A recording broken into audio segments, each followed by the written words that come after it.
Welcome to the Waiver Wire. Waiver Wire. Waiver Wire. Waiver Wire. Waiver Wire. What up? Welcome to the Waiver Wire, where fantasy players become fantasy legends. We are back, baby!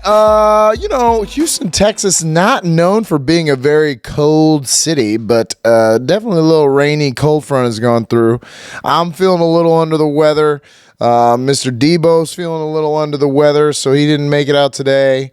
But yeah, kind of a gloomy Tuesday. You can hear it in my voice. I sound like Bob Dylan and Cher had a baby. Man, what would that be like? Weird kid, huh? But yeah. Been a good week. Good week of football. I did not win in my main league that I'm pulling for the most. I lost there, but I'm still 7-4. I'm gonna make the playoffs. I'm gonna be all right. But losing Cooper Kupp has been fucking detrimental. But yeah, we had some good football. We're gonna get to it. But before all that, I gave Debo, Mr. Debo, some homework to go home, watch Graham Hancock and Randall Carlson on Joe Rogan. You go do the same. And also, he has a Netflix series called Ancient Apocalypse. I did not know the name of it last week, but I do now because I watched all 8 of them in a row. Holy fucking shit. I mean, holy fucking shit. I think the weirdest thing about all this to me is the pushback from the scientific community to be like, this is not true. Like, why could it not be true? First of all, it is so long ago, and they have things like carbon dating, and they can assume things and blah, blah, blah, blah, blah. But I really think, like, I don't know. I don't know. It's weird because I feel like it's obvious what he's saying is true. It's obvious. People want to say this is conspiracy theory. What is a conspiracy about this? What could you possibly be trying to gain by saying that, hey, I think there was a civilization before us that was smarter than we think they were, and maybe a lot of them were wiped out during the flood, and maybe a few survived, and maybe those few went around. I mean, it's not inconceivable to think that somebody showed a more primitive Neanderthal type person how to make the pyramids. I mean, there's a lot of theories that it's not even that's like an alien that did that put those together. It's not even us. It's something completely else. So, I really enjoyed it. It's very, very cool. I love the way they kind of animate, they kind of draw what these places would have looked like back then. That's very, very cool. And it's really well done. And maybe it's the British accent, but everything the man says, I believe. And then, that'll take you down a really long rabbit hole of watching Joe Rogan's with him because he has some really interesting Joe Rogan's. But I loved it. We loved it. We couldn't stop watching it. I got my wife. We listened to the entire Joe Rogan thing, and that was really good too. So, really, really good. Ancient Apocalypse, highly recommended.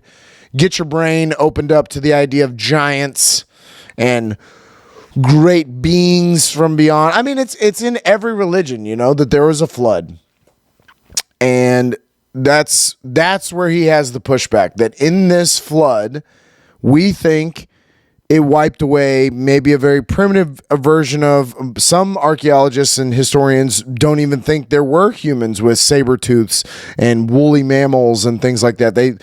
Mammoths. And they just think that after the Ice Age is when the creation of life somehow took place with evolution of, going from an amoeba to monkeys that then eventually evolved into this. And so that's the traditional way of thinking. And that's fine. I just think it is interesting that we don't, I'm talking science stuff, and I got to tell you, it's getting out there. I don't even think I explained that very well. I went from amoebas to monkeys. That's what you're here for, though, is my scientific know-how. But yeah, definitely go watch Ancient Apocalypse and let him explain it better than me. Very cool stuff. Very cool visuals of these really old temples that he finds and underground tunnels, and really, really interesting. Graham Hancock, Go out there, get your brain opened up. First down. What a game! Kansas City at the Los Angeles Chargers. This was Sunday night's game, right? Was this Sunday night's game? Yeah, I think so. Yes, it was.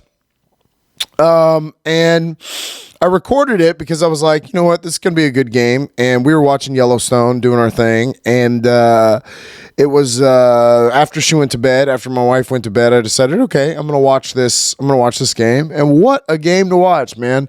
The Chargers are an interesting team because it's like they have a lot of really good pieces. I think their defense is just this close to being a very good defense, but they're just not there yet. And I think their offense is maybe the same thing. They got Keenan Allen back in this game, and that was nice. They had a big play out of Josh Palmer, number 3 scorer on my flex list this week. He had scored 33 points. But Kansas City is just, they're the best team in the league. And I all due respect to Philly, who I know is 9-1. But if Kansas City and Philly played right now, what you got? I'm gonna go with Kansas City. Patrick Mahomes is the MVP. It is one of those times where we just accept that somebody is so good and that's what they're supposed to do. But we can't keep overlooking how good this guy is, how good he makes all of this look, how easy he makes some of this look. Really, really impressive out of Patrick Mahomes. I would say, especially with losing Tyreek Hill, you can go back and watch. I've been on record saying I thought they would struggle. I thought that they would not do as well without him. And I was wrong on every account. I mean, that's just not what's happened. He has Travis Kelce, and he's good to go. It brings me to another point about this Kansas City team and how I looked it up. It's let's see.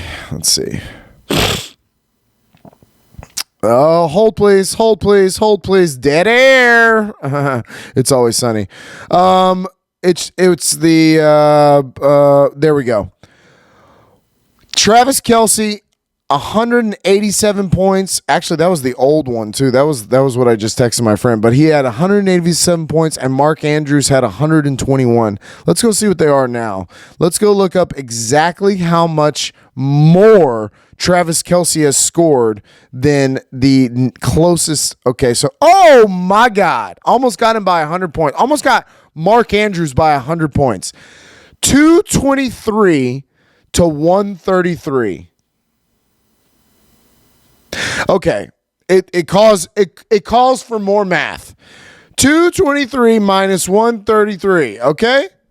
That's 90 whole points that he has scored more than the number 2 player, and what a lot of people, I'll talk about it later, but I have him going very high next year's draft, Mark Andrews. So let's divide that by 11. He's scoring 8.18 more points than the next best, than Mark Andrews, who, if you have Mark Andrews, you're plug and play and you're happy about it. Everybody else with the tight end is just fucking throwing dice and going, I hope this works this week. If you have George Kittle, you were like, fuck yeah, it worked. But that doesn't mean it's going to happen every week. I mean, George Kittle has missed weeks. And next year, why would we assume it's going to be any different? Travis Kelce, if you have the number 1 pick next year in fantasy football, he's the number 1 pick. I went down the Cooper Kupp path and I preached and I preached and I preached. I'm here to stand on this hill until I see otherwise. It's funny I said hill because Tyreek Hill is maybe the other one that I would preach for. But Travis Kelce is so much better than the next tight end that if you have him, it's like a cheat code. If you have him and you plug him in to your tight end position, you're good. You're set. You're probably getting a touchdown at least from him per game. But if you don't, you are literally just hoping. It's a hope and a prayer. Please be good enough to carry me through this next fantasy football week.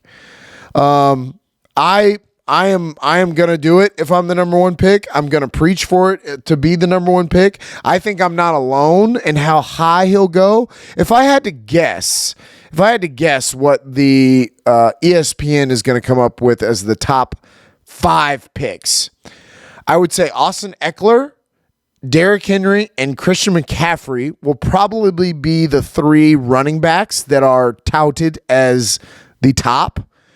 Tyreek Hill, Stephon Diggs, and Justin Jefferson, just based on what's happened this year, that's the top 3 wide receivers. I like Jamar Chase. I like a lot of these other guys, but you can't, Devontae Adams, you can't deny what those 3 have done. And Stephon Diggs is going to step right back into a very good offense next year. We're assuming Kirk Cousins in that offense will still be good with the Vikings, and Justin Jefferson is going to be Justin Jefferson, and Tyreek Hill is going to ball out. So I don't think you can argue with those, right? But is Travis Kelce, would you rather have Justin Jefferson or Travis Kelce? Well, if you look at this week, where Justin Jefferson had a bad week, I'm not saying he's not incredible. I'm not saying he's not one of the top receivers in the league. And then you look at what Travis Kelce probably won you a league. He probably won you a game with his 35 points from your tight end position, which you for sure blew out of the water. Whoever was even George Kittle had 24. So not even close. Not even close. Travis Kelce is hands down the best tight end in the league. He is a wide receiver at the tight end position, and I'm going to preach all fucking day long that you need Travis Kelce. Isaiah Pacheco also had a great game. I picked him up in both leagues, and I'm loving what he's given me. So very, very high on Pacheco, Patata. Your name is weird. But yeah, the Chargers, man, this is kind of who the Chargers are, isn't it? I mean, I think now they dropped to 6-4, and they're out of the playoffs right now. I think Cincinnati snuck in. I don't know how that works either. Maybe like strength of schedule or something. I don't know. Division. I don't know. But either way, amazing game. Really great Sunday night game. I was highly entertained. And it was just incredible. It was incredible to see, if he wants to, if Patrick Mahomes wants to, he can beat you. And that's kind of some Tom Brady shit. I don't want to compare people to Tom Brady, but Mahomes gets that ball with not a lot of time left, you're fucked. And if Travis Kelce's humming, you're fucked. So, wow. Amazing. Patrick Mahomes, MVP. Travis Kelce, number 1 pick. Kansas City Chiefs, front runners. Second down. Oh, Mr. 500. I'm about a 50-50 if you really ask me. MyBookie.com called and said, we'd like to get you above 500, but I guess we'll take it. I also have a question mark on one because I'm not good at the whole betting thing. I think it's called a push, I think is what happened in the Chicago game, but I think it's a push because I picked Chicago and they lost by 3. So Atlanta had to win by 3. So I think that's a push. So I'm going to say I got 7 out of the 14 right. I don't know if you count that as right for the push. But yeah, we had some great football this week. A lot of competitive games. Some of the scores might not say so, but I watched a lot of football this weekend. I got to watch a lot of football on Sunday, and a lot of them were very Cincinnati-Pittsburgh was a very close game. Dallas-Minnesota, very close game.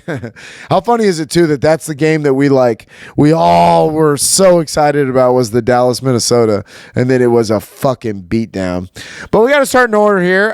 Thursday night, it's interesting. Ryan Tannehill has this great game and they win, and Derrick Henry's Derrick Henry, and their defense seems to be playing a lot better, and Tennessee's now 7-3, and they're going to be a good team that, definitely that has this division in the bag, even with the new Jeff Saturday Indianapolis Colts, has it in the bag. And,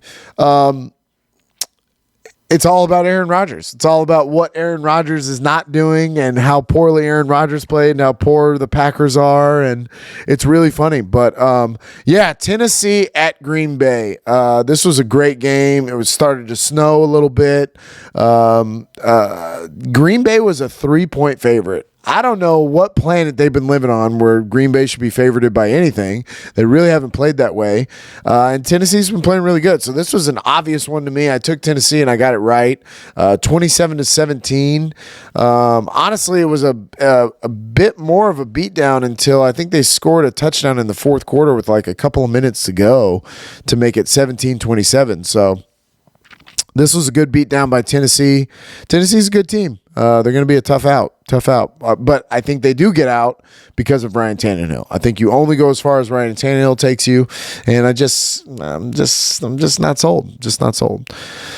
Washington at Houston, another real close game. Not at all. I love it. Keep losing games. I don't know why I did this. I think I said it was like reverse psychology or something, or I thought that Houston might just win this game because that's the way the NFL works, and Taylor Heineke's riding this high. I didn't think he could keep it going. I should have known better because Houston is hands down the worst team in the league. Vegas might be right behind them, but Houston is definitely the worst team in the league, which is good. I want the number one pick. We need to rebuild. We gotta rebuild after Deshaun, so it is what it is. Davis Mills is not the guy. You think he's the guy? He's not the guy.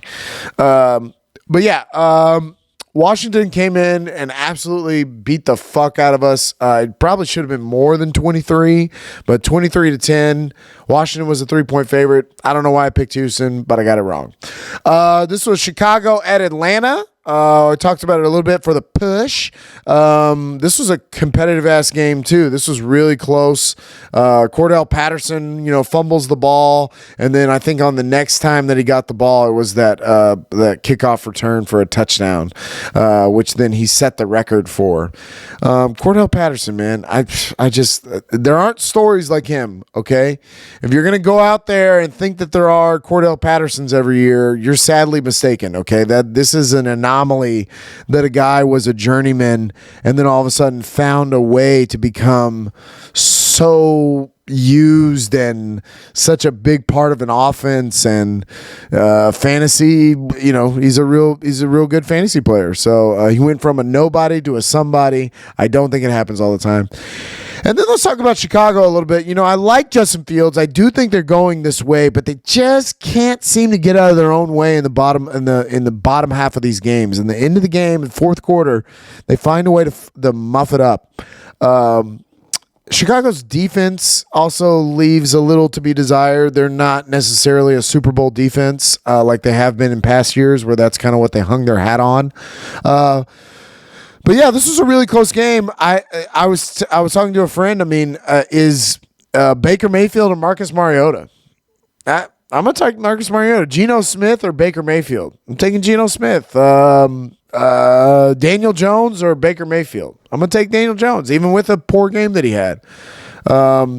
Zach Wilson's maybe the only one that I would say I might be out on as just a young quarterback that Baker could potentially take their spot. Taylor Heineke or Baker Mayfield? I'll take Heineke. Jared Goff or Baker Mayfield?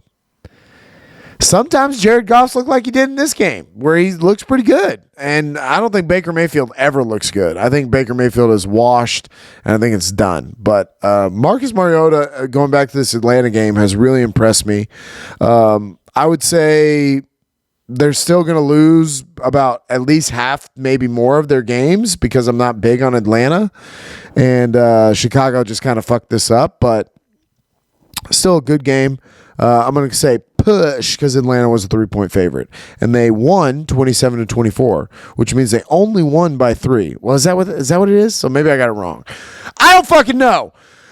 Cleveland at Buffalo, actually more competitive than the score says too. It says that they won by 8, but I tell you what, Cleveland really tried to hang in this game.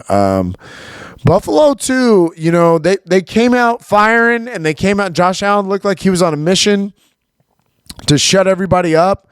I like getting the James Cook going. That fucking makes me happy. But something, and I know their defense is banged up. They've lost Micah Hyde for the year. Jordan Poyer is in and out of being healthy. But their defense kind of lets people back in the game. I mean, if this is a Deshaun Watson Cleveland Brown, I think this maybe the end of this game is totally different. But Cleveland just I was facing Amari Cooper, by the way. Fuck right off. That didn't go the way that I wanted. But Cleveland this year's a wash. It's too late. There's no way that he gets you back in it at this point. But man, when they show up with Deshaun Watson next week, not this week, but next week, good luck, boy. Good luck, maybe it's the week after that. I don't know. Either way, this Cleveland team with Deshaun Watson is going to be very, very good next year. I'm in. And I can't believe I'm saying that about the Browns. But we'll see what he looks like. We'll see him kick some rust off, and I'm sure we'll see some fantastic plays at the end of this year. But Cleveland with Deshaun is a scary, scary idea. But Buffalo was an 8.5-point favorite, and they only won by 8, so I got this wrong by the skin of my teeth. But Buffalo did get a nice win here. They needed it. They needed to kind of gain some ground back on the Miami Dolphins, who are ahead of them. And I think Buffalo's fine. I'm not out on Buffalo by any means, but I'm done calling them the favorites, right? Kansas City is the favorite. I think Buffalo has moved into that number 2 spot, maybe even behind some of those others. I don't know how they fare against Miami right now or Tennessee. Some of these other teams that are going to make Cincinnati. I don't know how they're going to do against them, especially Cincinnati with Jamar Chase coming back. Get ready, peeps. But yeah, Buffalo, good win. Cleveland, not this year. Philly at Indianapolis. Philly was a 6.5-point favorite on the road. I should have known that Jeff Saturday turned Jeff Sunday is gonna get these guys ready to go. And look, you can say this was a bad hire. Maybe this is just flash in the pan. What I see is a guy, and if you listen to his, he had a comment, or like a little back and forth where it was just very passionate and very, very true. He said, look, I grew up in this.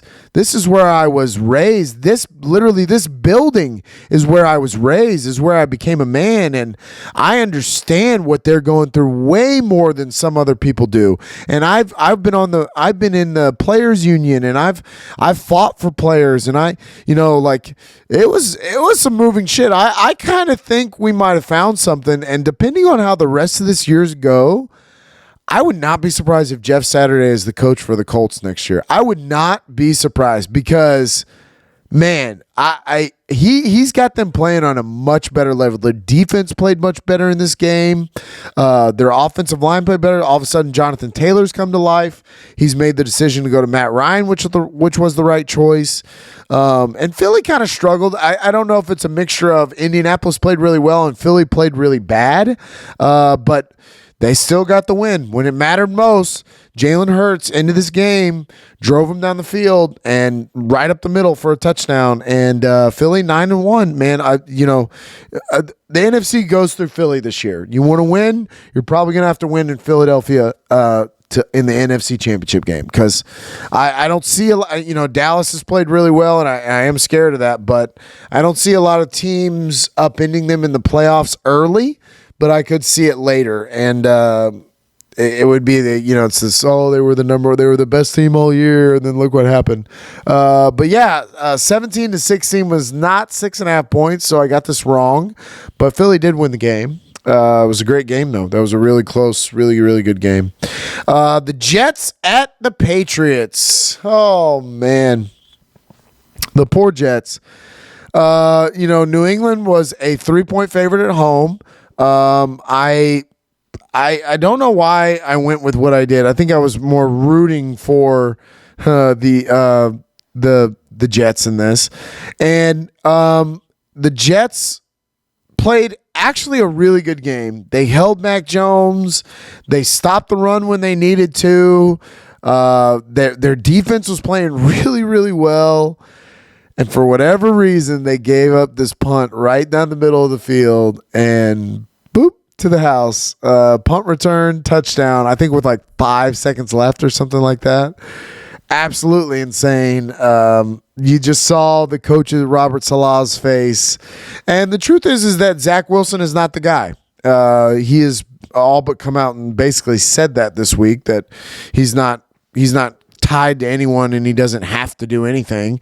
And I could definitely see them bringing Flacco in to maybe make that a little bit of a competition, maybe come in and see how well Flacco plays in some of these games. They have some bad teams coming up. They play Chicago this week. They could maybe see how that goes. But you look at the way that that Joe Flacco played at the beginning of the year. Broadway Joe was killing it. So but yeah, the Jets offense, just without Breece Hall, they've kind of come to a stop. Their defense hasn't. Their defense is legit, and I'll stand by that. That Jets defense is good, and they have, and it's kudos to Robert Saleh, who is the defensive coordinator for the Niners, and everyone knew he'd be a good head coach, and he is a good head coach. I think this is that fucking Belichick thing where it's like he coaches everything to a T, and he coaches his special teams really well too. And if you give him a seam right up the middle of the field, he's going to kill you. And impressive win. Final second punt return touchdown to basically end the game. And the Jets lost 3-10. I picked the Jets, so I got it wrong. Rams at the New Orleans Saints. New Orleans was a 3-point favorite at home. I kind of thought it wasn't enough, and it wasn't.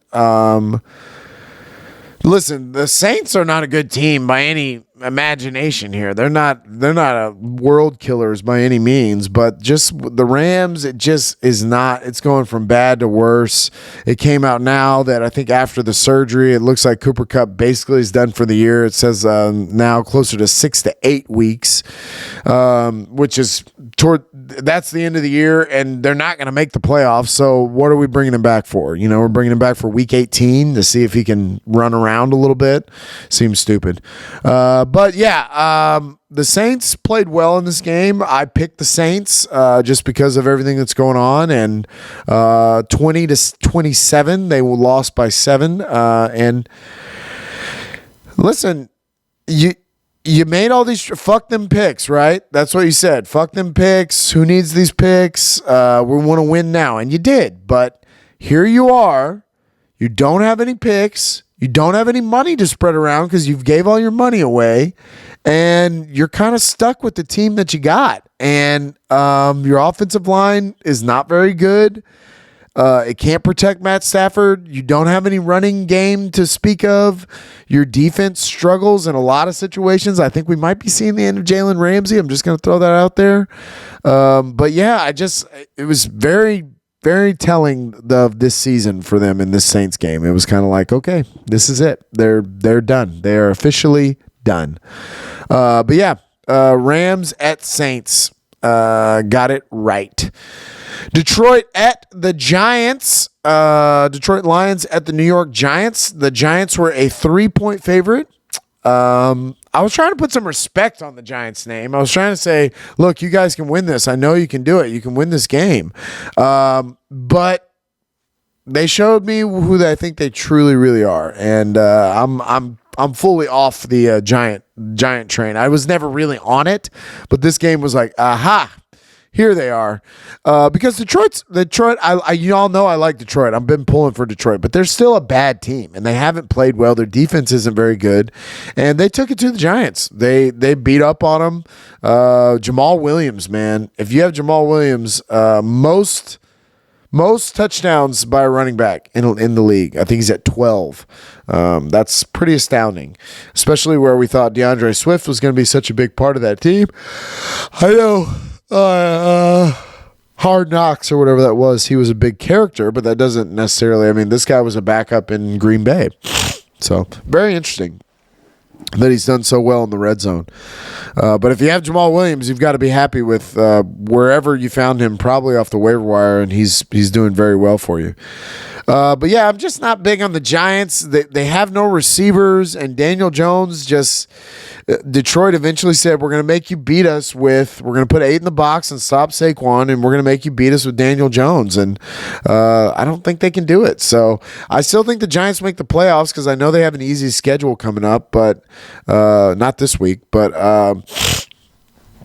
yeah, I kind of saw this coming. I saw this coming with the Giants, but I took them anyways. I was trying to put some respect on their name. I will now take that respect off of their name. Fuck the Giants. And they lost 31-18. Carolina at Baltimore. So Baltimore is a 12-point favorite, and I just thought that's too much. That's too big of a number. I can't support that high of a number with Baltimore, who I'm not crazy about. And guess what? You went to mybookie.com and you bet on the Carolina Panthers to cover the 12 points. And you made some money, baby. Promo code fuck the algorithm. But yeah, I don't know why. I just thought 12 is too big, and Baltimore really hasn't shown me that they're a blowout type team yet. And Carolina's been scrappy in some of these last games, and that's what they were. They were scrappy. Now, Baker Mayfield, as we talked about, sucks. And their defense isn't very good either. But Baltimore did what they had to do. They got the win here.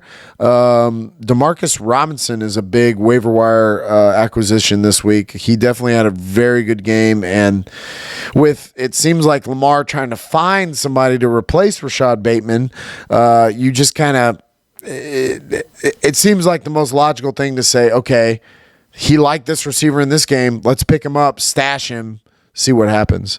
But yeah, big win for Baltimore, 13-3. It keeps their lead over Cincinnati. I'm going to pass that again. It keeps their lead over Cincinnati.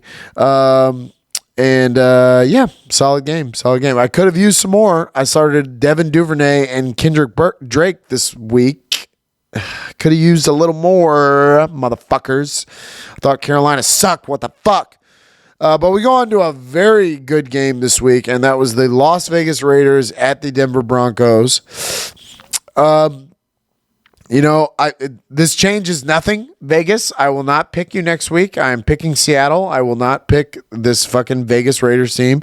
They had to win this game in overtime on a walk-off to a wide-open Devontae Adams. I don't know how that happened, but just unbelievable the way that game ended.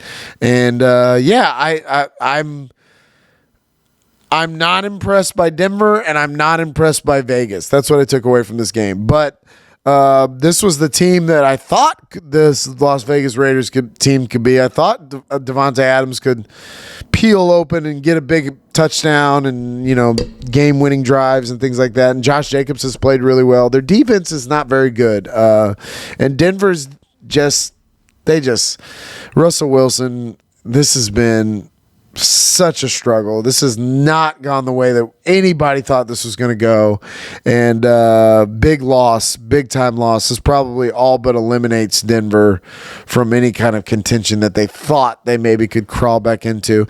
Vegas has been eliminated. Good for you. You won a third game, but they've been eliminated. So Vegas at Denver. Very interesting. And I love the walk-off. I have Devontae Adams in Dannon's league, and so that was nice to pad my stats a little bit more. But yeah, it was a great game. That was a really good game. Cool walk-off. Dallas at Minnesota, game of the week. Highest wins against each other. It was definitely what everybody was talking about. This is going to be a great game. This is going to be a competitive game. And Dallas said, fuck out of here. Not just Dallas. Micah Parsons said, I'm the defensive player of the year, and I'm going to kill your quarterback. And he did. He did the entire game. Dak did well, too. Tony Pollard, man. Holy shit. I think that we're done saying that Zeke needs to be the go-to in this offense. I mean, Tony Pollard has explosive speed, explosive in a very real way. I'm blown away by what Dallas's defense is. They are a Super Bowl defense for sure.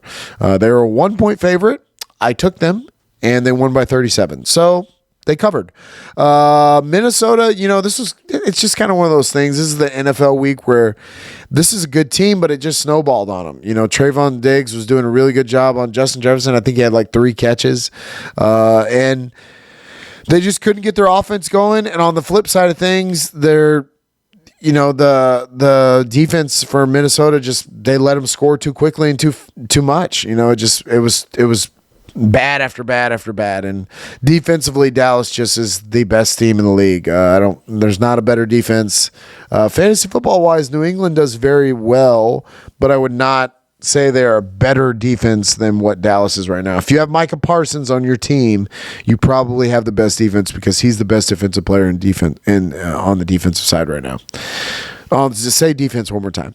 But Dallas got a huge win, 40-3, kind of put everybody on blast of if you thought we were just the Cowboys of yesteryear that fuck it up, this Dallas defense is for real, and they're going to have a really cool game on Thanksgiving Day of the New York Giants, and I smell another ass beating because the Giants don't impress me, and Dallas's defense does. Cincinnati at Pittsburgh. Another really good game. Cincinnati was a 5-point favorite on the road. I said they'd get it done by a touchdown, and guess what they did? They got it done by a touchdown. Swaggy Joey. But man, the Bengals, let me tell you, they get Jamar Chase back. I mean, I get that their defense is not great and their offensive line is not great. But just like last year, doesn't seem like my guy really gives a shit. Seems like my guy, under the pressure, not a problem. Not a problem for him. Not a problem for T. Higgins. Joe Mixon, seems like Tyler Boyd, seems like a lot of guys on that Cincinnati Bengals team are dogs, and they're ready to go. So I was very impressed with that. Very impressed with Cincinnati. Y'all know I've been riding for Cincinnati. I want them to come back and get a nice little spot in the playoffs and make another run at it. And I've took Joe Burrow in every league, so I sunk my teeth into Joe Burrow pretty hard. And I'm glad I did. Pittsburgh, this is going to be the first losing season of Mike Tomlin's career, which is crazy. And they're not a bad team. I like Najee. Y'all know I like Najee, but they need help. They need help on the defensive side, and they need more receivers. I don't know. Kenny Pickett or Baker Mayfield? I'm going to take Kenny Pickett. Baker Mayfield is a washed up, no good. You and Carson Wentz can exit the back door out of this NFL. But yeah, Pittsburgh, it's a rebuild. Honestly, they've won more games than I thought they would. But yeah. I got this right. 5-point favorite on the road, Cincinnati was, and they won by a touchdown. Kansas City at the Chargers. We talked about this, 30-27. I got that right. And then last night, Monday night's game, San Francisco at Arizona. In Mexico City, not in Arizona, which I guess is closer to Arizona so it was a shorter flight. Maybe that's why they got the home game. I don't know. But 8-point favorite on the road. I just thought that was a big number, and I thought there's maybe a chance that Arizona's competitive in this. And they flew to Mexico and lost every bit of juju that they had going with the new DeAndre Hopkins Arizona Cardinals. They looked very piss poor. I know it was Colt McCoy and not Kyler Murray, but man, San Francisco is a good team, and with the new addition of Christian McCaffrey, I gotta swallow my pride a little bit and say, not only is he in a much better situation where he might stay healthy, he could be what everybody was, fantasy football wise saying he could be. And so I was wrong here for sure. 8 was plenty. It was 38-10. George Kittle's last touchdown was like, oh, okay, we're just rubbing salt in a wound now. But San Francisco is going to be a very tough team. I think that they probably do end up overtaking Seattle. I do have Seattle and San Francisco winning this week in their respective games, but we shall see. Good game in Mexico City, though. Jimmy G looked good. Debo looked good. If you have Niners, you've got to be happy like I am that this has kind of turned things around. It's totally fucked up my Elijah Mitchell pick, though. I held on to Elijah Mitchell for so long in hopes that he would come back. And now he is. And he did okay. I think he got like 7 points or something like that. But I wanted more.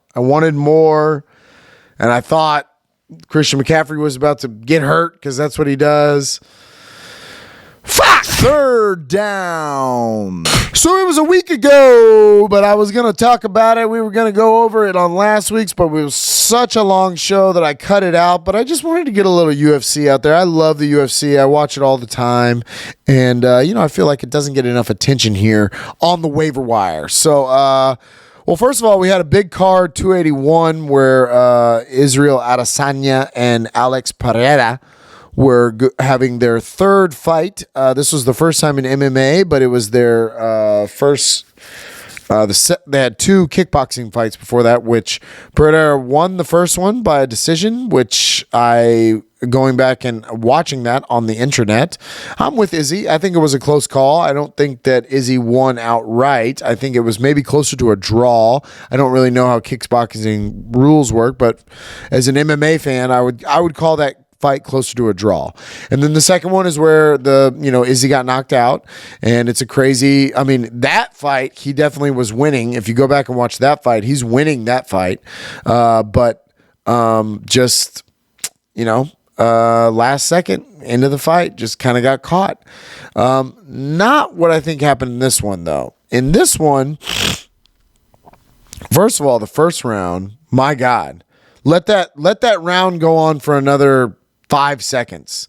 We're talking about Israel Adesanya with the first round knockout because he had him rocked and was going in for the kill, and the fucking bell rang. And then I thought Izzy really did a masterful performance after that. Leg kicks and keeping him at distant, but peppering him when he got in close. I just think Izzy was a better fighter the entire time. The grappling and the wrestling from Izzy was really interesting. I didn't know he could do that. And here's what I'll say about Alex Pereira. It seems like this dude's got something in him that when his back's against the wall, because that's what it was. His coach had this great speech to him and said all that to him, and he went out there and he made it happen, and he definitely won the 5th round. I'm not denying that by any means, but let my guy go out. He's bobbing and weaving. I know he was hurt. I was watching it. I get it. Let him go out. Let him go out on his shield. This is a championship fight. And you want it to go out with him stopping, looking at you going, what are you doing? What are you doing? I'm fine. I don't know. I just, the ending kind of, I didn't care for it.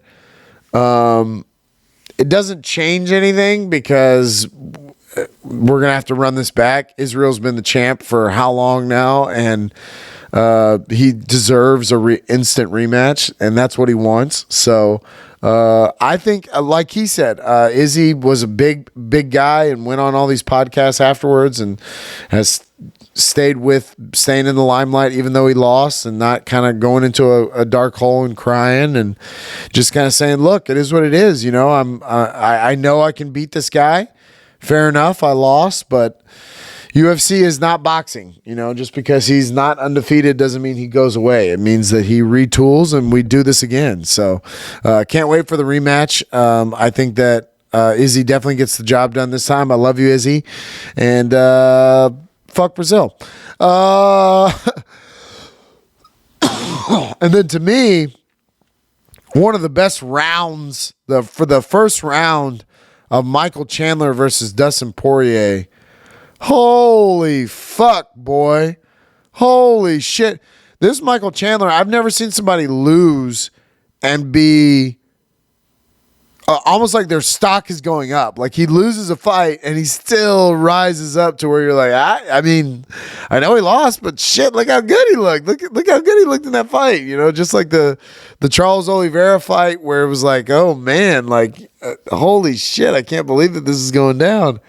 And then he ended up losing, and then in this one, listen. Chandler had him rocked. Chandler was going in. He was throwing all caution to the wind, and he was just fucking emptying the tank. They had a clash of heads. And then Dustin Poirier, fucking at the end of that round, something made him mad. I think it might have been the clash of heads or something, or just the fact that he did come on so early and kind of come at Poirier. And Poirier was beating his ass at the end of that first round and had some words for him. And then when they came out in the second round, Chandler wrestled really well and kind of did some dirty shit. The blowing his nose all over fucking Dustin Poirier while he's bleeding everywhere was pretty gross. Apparently there was some fingers in the mouth. There was some grabbing of the gloves. So they had a little bit of choice words for each other. They were not necessarily best friends after that. But it was an amazing fight. Amazing fight. Dustin Poirier in the third round then comes out, does well on the ground. They kind of have some back and forth, but he ends up getting him with a rear naked choke. And I think Dustin Poirier you can't beat the guy, but you are the gatekeeper. You are the next in line. You are the number one, but you're just not there. You're just not quite close enough for me to say, yeah, it's time for, I know people are saying him and Beneil Dariush. I think maybe Justin Gaethje and Beneil Dariush to kind of get ready for the next fight. But yeah, maybe a rematch of Charles Oliveira and Dustin Poirier. I wouldn't mind that. But very interesting. That division, very, very fucking interesting because for some reason we did not give Charles Oliveira an instant rematch. I think it needs an instant rematch, but we're going to go Islam versus Alexander Volkanovski, who's going to move up to lightweight. And I love that fight. I'm down with that fight. I actually think Volkanovski is a great matchup for the Khabib way of fighting. He is a good wrestler, and he will be able to mitigate that to a certain degree, but his striking is very, very good. Probably better than Charles Oliveira. I'm interested to see what he looks like at 155 too, because he might thicken out a little bit. I know he used to be a big boy when he played rugby. So, but yeah, 281, heartbreaking, but also good fights. 282 is right around the corner. That should have some really good fights on it. It's a stacked ass card, man. Like Darren Till is fighting, Emmett Shabazian, Edmund Shabazian, maybe is his name. The Rosenstruik is fighting. It's a great card. Great card. But the main event is Yuri Prochazka versus Glover Teixeira Part 2. I think Yuri gets it done again. Glover is just, he's an older guy, and I just don't think that there's enough in the tank for him to really challenge Yuri. I think Yuri in the last fight, it was a lot of nerves and wanting to win that belt. And now that he's got it, I think he gets a little more violent. And I think he gets a stoppage. So I'm going to go Yuri over Glover. Then we got Jan Blachowicz versus Ankalaev. Ankalaev is a good fighter. This is going to be a really good fight. It is not easy work for Jan by any means, but I think he gets it done. I like Jan. I think that he kind of got a tough go here. He lost to Glover, and now he's kind of seemingly been out of the limelight. He did beat Izzy in that fight, and we just kind of forget about that. But yeah, this is going to be a great fight, Jan versus Ankalaev. I'm going to take Jan. I think Jan gets it done, but it's going to be a really close fight. Wouldn't surprise me if Ankalaev got this win as well. Patty the Batty is fighting a guy named Jared Gordon. Jared Gordon has some good wins. I think he actually beat Charles Oliveira at one point in Charles Oliveira's very long career. I guess this guy's got a long career too then. But it should be another level up. I don't know Jared Gordon per se, but I would assume that they're going to keep going up a level for Patty. Here he is in the third fight on a pay-per-view, so that's pretty good. He's ahead of Robbie Lawler and Ponzinibbio. That's a great fight. I know it's not Robbie Lawler of the old, but I still think that's a pretty phenomenal fight, and I'm down to watch it. And then Bryce Mitchell and Topuria. I watched that Topuria guy fight, and he is fucking really good. And this Bryce Mitchell guy, man, his jiu-jitsu is amazing. His grappling's amazing. He's an interesting guy. I don't know. I think it's Arkansas. I think he's from Arkansas, but he's a redneck, and he'll just choke the shit out of you, boy. And so I'm excited for that entire card for 282. I think that's December 10th coming up. But yeah, going to be some really good fights on there. For 282, there's more than that too. I didn't write them all down on here, but 282 is a stacked card for sure. Also, I wanted to go over some of what I think, where some of the divisions are, where some of the fights should be, some of the championship fights. We'll start at the bottom here. I'll start at the bantamweight. Yeah, that's right. I'll start at the bantamweight. I don't have anything to say about the flyweights. Fuck out of here. Straw weights, whatever the fuck you are. Who cares? Don't care. Little guys don't care. But the bantamweights, I think they're going to do Davison, Figueiredo, and Brandon Moreno forever. That's just going to go on and on and on, and we're never going to stop. And until Henry Cejudo comes back, I don't know if we ever really get a definitive answer on that. I think he's kind of got to fight both of them. But I kind of want to see Cheeto versus Sean O'Malley again. Sean O'Malley does not even accept this loss. He doesn't believe that it was a loss. I know Cheeto's got to feel like he deserves a shot at the title, and I agree with him. He has done enough to earn a shot at the title, but for as far as interesting matchups, I would love to see that fight again. I do think Sean O'Malley lost. I think that he does not being honest with himself about the way that fight went, and Cheeto got it done. But I would love to see a rematch of that fight. I think that they're both the 2 and 3 behind whoever the champion is at the time. Who gives a shit, really? It should be Sean O'Malley's belt by a certain point, because that's what they want. They want him to be a star, so that's what I assume would happen at some point. But yeah. Bantamweight, I think Cheeto versus Sean O'Malley too. Give me that fight. I want that fight. I'm telling you, Dana. The featherweight division kind of left in the lurk by Alexander Volkanovski. He's kind of seemingly beat everybody, and it seems like, why should he stay there and do that when he could be a double champ? And he still technically is the featherweight champion, so he is looking to get that double champ status. And I think that fight is already set between Islam and him. But there's still some interesting, I've got 4 guys written up here. Max Holloway, obviously, always going to be in the mix.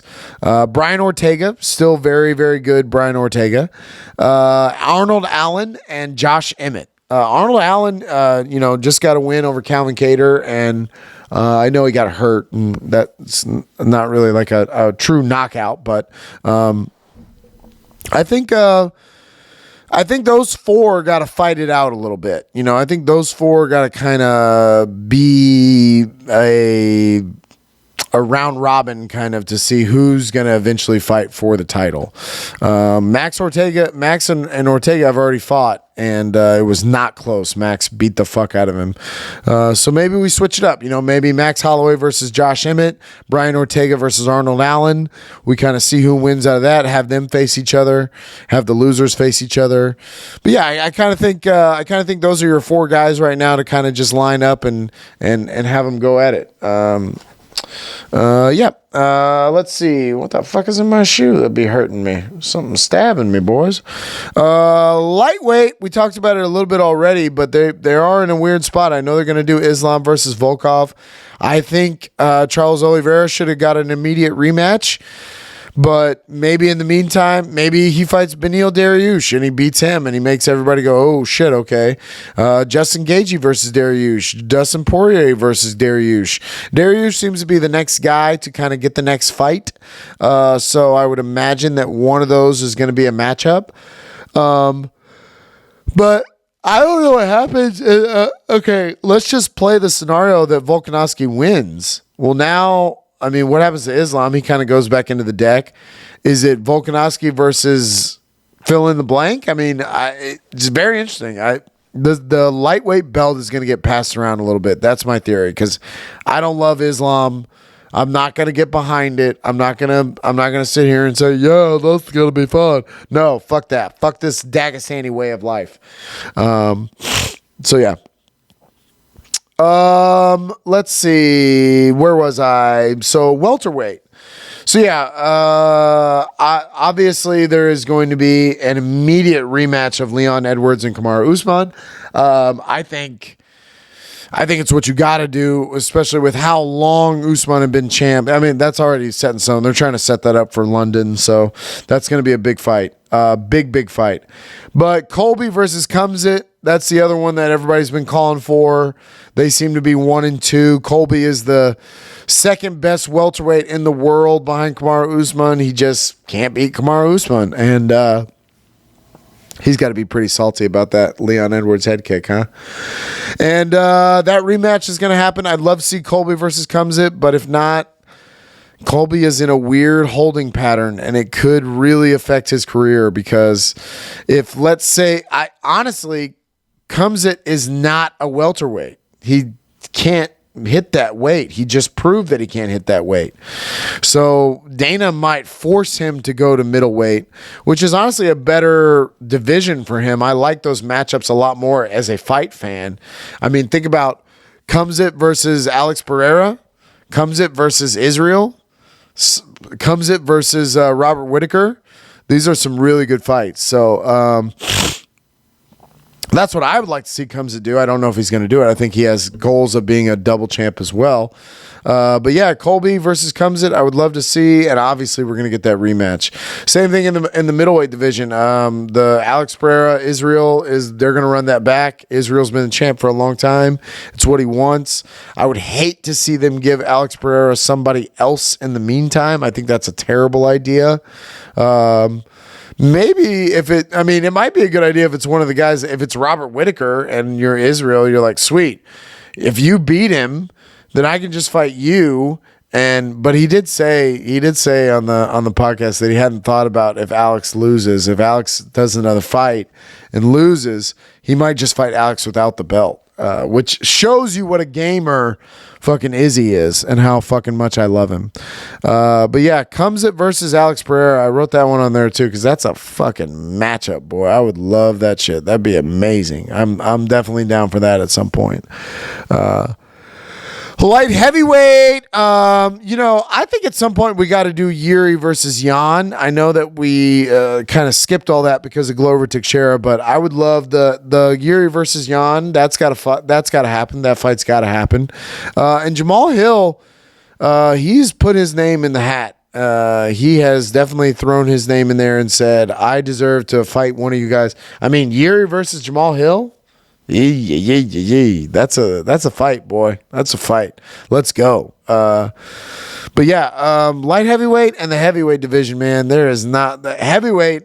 All I could write down was Francis versus John Jones, or John Jones versus Stipe, because John Jones coming to the heavyweight division is the best thing that could ever happen.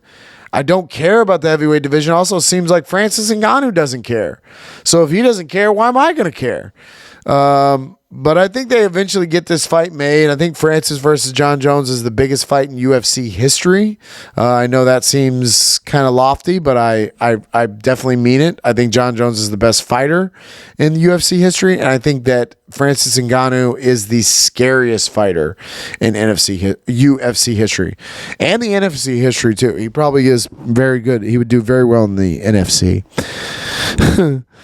But yeah, I wanted to do some UFC. I love the UFC. 4th down. Alrighty, we got another week. We got a week 12 incoming. Week 12 on the way. Got some good games here. I'm happy about some of these games. We got some really good Thanksgiving Day games, because we got 3 Thanksgiving Day games. Starts off with Buffalo at Detroit. Buffalo's a 9-point favorite. I think this number's too big. Buffalo has been winning by about a touchdown, which is a good margin, and I think that they will win this by a touchdown, but I think it's just a touchdown, and I think Detroit's scrappy, and I think they keep it close, and it's going to be in the morning on Thanksgiving, so, Detroit's got a lot to play for. Buffalo has a lot to play for, but not as much as Detroit does right now. They're trying for their pride to win these games, so I think Detroit comes out and plays hard. I think they lose, but I just think it's by less than 9 points. But yeah, great kickoff to the Thanksgiving Day games. And then the New York Giants at the Dallas Cowboys. Man, 2 really highly win-loss teams. For where they are in the division, this is a battle for who's going to be right behind Philly as we fight to the end here. And I think it's going to be Dallas. Dallas is a 9-point favorite at home. After what they just did to Minnesota, how am I to sit here and say there's no way that they win this game by 9 points? If Micah Parsons is playing, Daniel Jones is in trouble. He's in trouble. And they don't have any receivers, so getting rid of the ball quickly is going to be difficult. I'm going to take Dallas in the 9 points. I think that they win by more than that. I think it's another ass beating, and we all start, the Dallas Cowboys are going to win the fucking Super Bowl. It's not going to happen, but they're not going to win the Super Bowl, but I think they do win this game. And then New England at Minnesota. Interesting game on a short week. New England coming off that big win, Minnesota coming off that big loss. Minnesota's a 3-point favorite at home. I think it's enough. I think that Minnesota could get it done. I'm gonna go with Minnesota. I think they have a bounce back week and they play really hard and they decide, fuck this fucking beat down that just happened to us, and it was just one game, and they come out and they win. I'm gonna take Minnesota in this. I think it's a really good game though. Again, a really good game, a great night game for Thursday night. Should be really fun. I'm excited for it. Houston at Miami. Oh, man. Miami's a 12-point favorite, and I usually would say that number's too big. That's crazy. There's no way that a team would lose by that much. But you know what it's not? It's not crazy. It's not crazy, and it's accurate, and it is what's going to happen. I found it. I found what was stabbing me. I still don't know what it is. Miami's going to win by 12, at least. I think they win by 2 touchdowns. If you have any Miami Dolphins, start them. They're going to kill it. And the Texans, they're the worst in the league. So I'm done doing the reverse psychology. I'm just going to pick against you, Houston, because I want you to lose, and you probably will. And I think 12 is fine. 12 is fine. Tampa Bay at Cleveland. Tampa Bay is a 3-point favorite on the road. Of course, I'm going to go with Tampa Bay, but I really think that they do get this done. I think that this last win that they had going into the bye was big in Munich. I think it really got their spirits up and it got them feeling like, okay, we can do this. If our defense can play like that and Tom can play like that and we can run the ball with Rashad White, seems like a recipe for success. And I'm going to take Tampa Bay over Cleveland by a touchdown. They only have to win by 3, so I'm going to win that one for you. Don't you worry. And Cleveland just, they're sputtering. They're sputtering. They're waiting for their guy to show up, and they just don't seem to have it. Cincinnati at Tennessee. Probably best game of the week there, huh? One of the best. One of the best for sure. Yep. I mean, Green Bay, Philly, I guess, just based on yesteryear. But yeah, no, this has got to be the best win-loss against each other is Cincinnati at Tennessee. Cincinnati's a 1.5 point favorite. They really don't respect Tennessee. I got to tell you, they gave 3 points to the Green Bay Packers last week. Now they're giving 1.5 to Cincinnati on the road. But I am going to go with Swaggy Joey. I think that they have kind of found their footing. They might get Jamar Chase back. They put themselves in a hole by losing the 4 games, especially in the division. But I still have Cincinnati being a very tough team in the playoffs. And if you want to play Joe Burrow, good for you, but I doubt you do.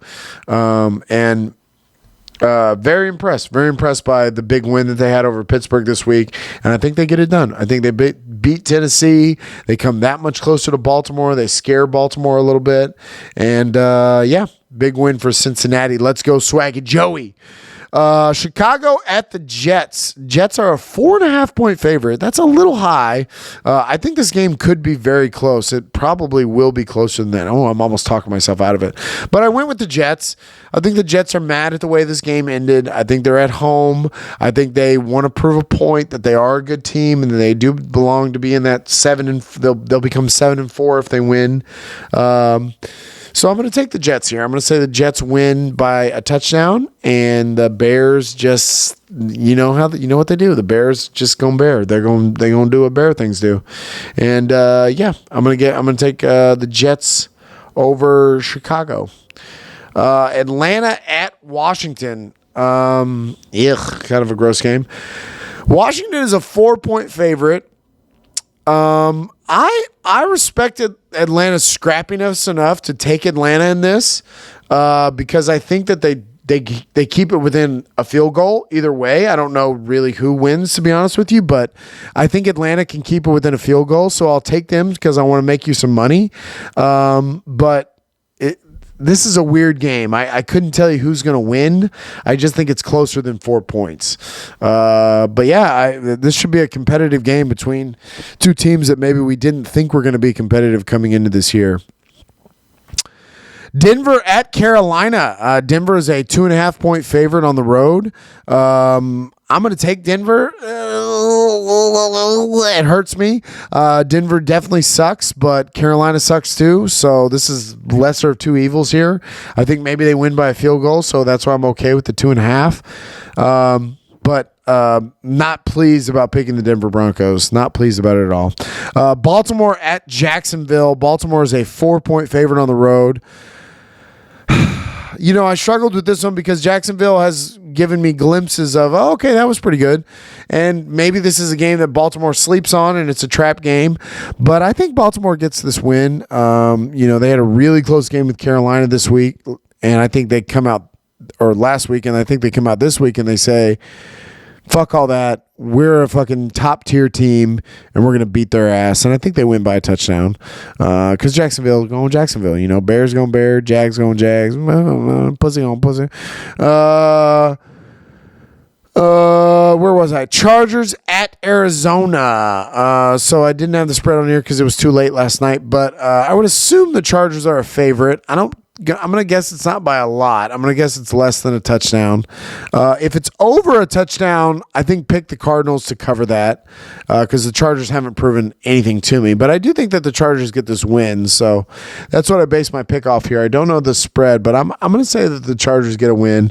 If it's less than 7, I'm still comfortable with it.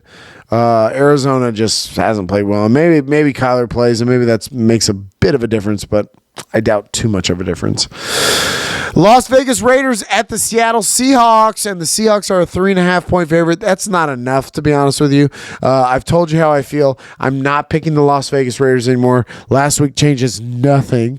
And I think Seattle's a better team. I think most people would agree that Seattle's a better team than Las Vegas right now. I think 3.5 is fine. I think they win by a touchdown at least. Vegas, Raiders going Raider. Jags going Jags, Bears going Bears, Raiders going Raiders. We got another one. Who else suck? The Texans going Texans? Jesus. But yeah, I think Seattle gets this done and they win by a touchdown at least against the Raiders. I'm never picking you again, Raiders. Rams at Kansas City. Kansas City is a 14.5-point favorite. They are more than 2 touchdowns above the Los Angeles Rams. I just don't think so. I think that number is way too big. I'm going to take the Rams not to win the game, but that they just don't lose by 21 points. They don't lose by 15 points. They lose by 2 touchdowns, sure, but they don't lose by 3 touchdowns. But that should be a good game too. Well, I guess I would have thought it would have been a good game. Now with the way that the Rams have kind of behaved, you got to think probably not. Did y'all hear me fart? I just farted. I wonder if you picked up on it. Damn, I should have got the mic in there.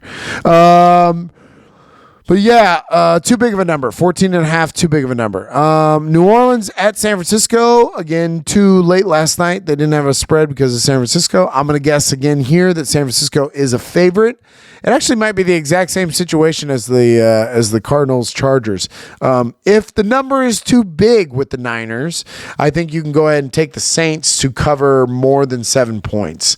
I think anything north of 7, I would take the Saints. Anything south of 7, I'm happy with the San Francisco 49ers because I think the Niners win this game, and I think they probably win it big, but New Orleans can keep things close for sure. Green Bay at Philly. Green Bay is a 4-point road dog. That is a weird way to say that Philly is only favorite. Oh, I'm sorry. I thought that was a 4. That's a 7. That's why I did this. Philadelphia is a 7-point favorite at home. We're going to start this over. Green Bay at Philadelphia is your Sunday night football game. Philadelphia is a 7-point favorite at home, and I think Green Bay can keep it closer than that. Green Bay has done a good job of clawing back in definitely the Dallas game, and they tried in that Thursday night Tennessee game, but they just didn't have enough in the tank. But I think in this one they fight. I think Philly wins. I think it's another close game, just like last week.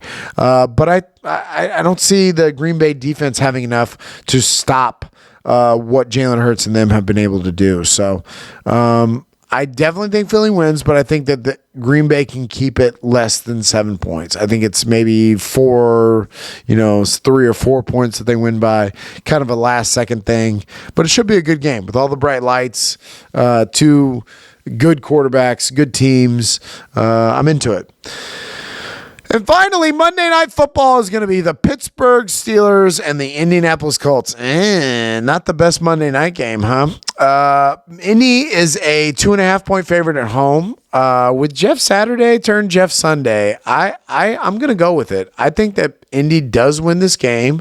I think that Jeff Saturday proves again that he knows what he's doing pretty much, and Pittsburgh's not a good team, and I think that Mike Tomlin might even admit that to you at this point, but yeah, it's kind of a toss-up game. I get why it's less than 3, because 3 is normally what you would get for a home game, but they're both pretty evenly matched.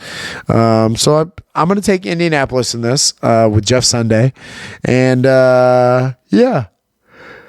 I feel good about it. I feel good. Oh, my God. This is it. I'm fucking so not feeling good and been talking because I love y'all, but also fuck y'all. It's a weird way I show love, okay? If I'm not screaming fuck you at you, and I don't love you, but I do love you, and you're going to come back next week, and you're going to tune in for the Waiver Wire.